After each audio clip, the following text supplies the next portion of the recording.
Good Saturday morning po sa ating mga suking kapamilya dyan. Hello! Good morning po, lalong-lalo na sa ating mga kapamilya abroad watching through the Filipino channel. Good morning!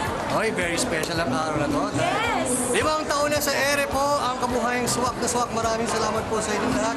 Kaya, happy anniversary sa ating lahat! Happy anniversary po sa inyo at bilang pasasalamat po sa ating mga solid at loyal na mga swakista, inihahandog po ng kabuhayang swak na swak ang Pinoy Entrepreneur Trade Event. Tara! Nandito po tayo sa Mega Mall, Mega Trade Hall. Number 1 po, kahapon po nagsimula, kaya umabot na po kayo ngayong araw hanggang bukas po Sunday sa ating Pinoy Entrepreneur. Ako po si Babian, ang inyong business buddy. At ako naman po si Depos Romana, ang starpreneur ng bayan, na kusamahan niyo po kami ni Bobby sa 30 minuto ng pagbibigay sa inyo ng mga nego-inspiring kwento. Ito lamang sa Business Directory ng Bayan. Ang kabuhayang Swak na swak!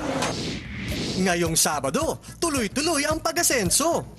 Sa Pabango, hahalimuyak ang negosyo. At Partner, naman, no? Galing Switzerland, itong concept na Yes. perfume refilling station, perfume refilling body camera. At dahil nagustuhan ng pamilya Chung itong concept na ito, ginawa nila itong ready-made business system na pwedeng i-franchise sa inyo. At ngayon po, umaarangkada ang kita sa franchising. Kakaibang concept ang Aqua Swiss perfume bar na ito. Refilling bar na may mataas na kalidad ng pabango. Isang gift idea din na matatawag dahil bukod sa meron itong iba't ibang klaseng scents na mapagpipilian, social pa ang packaging nito na pwedeng panregalo ngayong Kapaskuhan. Nagsimula kami noong 2007. Yung principal supplier namin from Switzerland, inintroduce sa amin yung bagong konsepto ng refilling ng perfumes. Nung nakita ko yung uniqueness ng konsepto niya, immediately dinala namin siya sa Pilipinas para magsimula ng isang refilling bar na tinatawag na Aqua Swiss Perfume Bar. Ginawa namin is tinaasan namin yung concentration ng perfume oil para naman yung finished product namin maging perfume concentrated na. Price-wise, hindi kami lumaban dun sa mga produktong mabababang presyo, kundi pinilit namin taasan yung quality ng produkto namin para yung mga customers natin ay maging satisfied dun sa finished products natin. Dahil mahilig ang mga Pinoy sa pabango, siguradong malaking market nga ang perfume industry sa Pilipinas.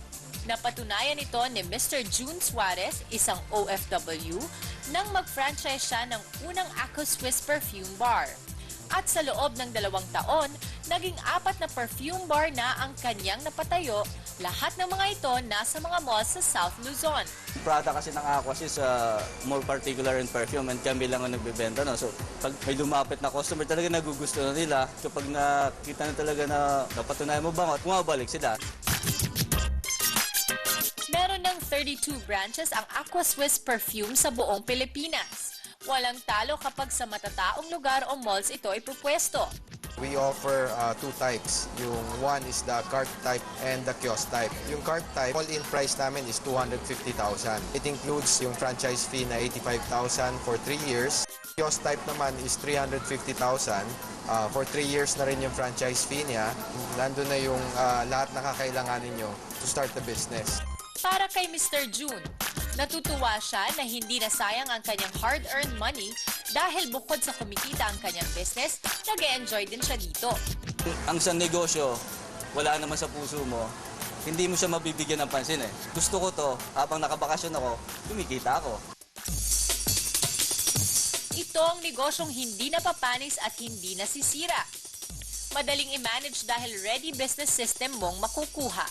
Iniimbitahan po namin kayo na bisitahin po kami ngayong Sabado hanggang bukas sa Pinoy Entrepreneur ng Kabuhayan Swak na Swak sa SM Mega Mall, Mega Trade Hall 1. Ito po yung mga makikita ninyong produkto namin na pwede ninyong i-franchise.